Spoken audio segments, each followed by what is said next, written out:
um momento hopi emocionante sobre nosso início de luna no qual nosso país celebra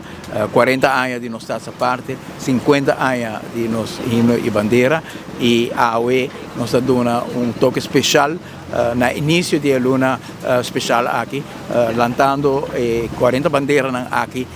também no aeroporto, junto com os Pathfinder e estão com o mundo de scout, tu hora de representar também a força juvenil de Aruba, a geração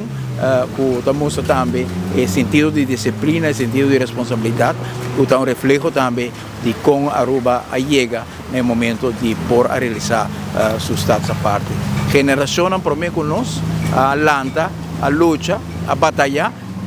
para junto forma pensamento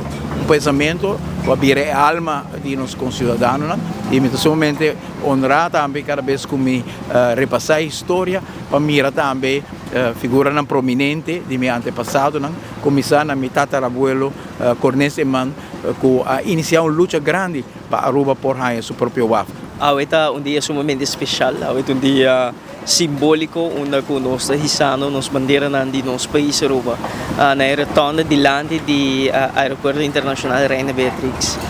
Essa aqui está em quadro de celebração de nosso Dia Nacional e aqui celebração de nosso Dia Nacional, 18 de março. Dia de nosso himno e bandeira tem contexto sumamente mais especial, mais profundo, mirando que nós celebrando 50 anos de nosso himno e bandeira, 40 anos de nosso status à parte do reino holandês, e dá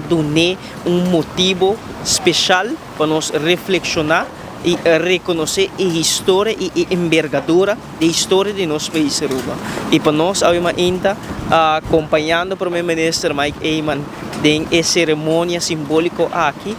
no momento que está dando a cada geração uma oportunidade também para reflexionar sobre a minha pessoa, vindo for de uma geração mais nova, de reconhecer e assumir a responsabilidade para carga e história do país Aruba em tudo o qual nós estamos. Maneira que me indica várias vezes algo que é importante para a geração mais jovem realizar e reconhecer que nós não estamos aqui para casualidade. Nós estamos aqui para sobre nós parar arriba schouder de gigante, nós parar arriba esforço e empenho, arriba sacrifício e compromisso com os antepassados na Hasi. E cada tem sua forma, jovem profissional, jovem que está envolvido em política, é profissional, é de uma geração mais nova, mas se realizar com o mesmo coisa que os antepassados faz compromisso com o país, se sacrifício para o país, está tocando a geração também para assumir a responsabilidade aqui, para largar a um país atrás melhor do qual nós encontrar.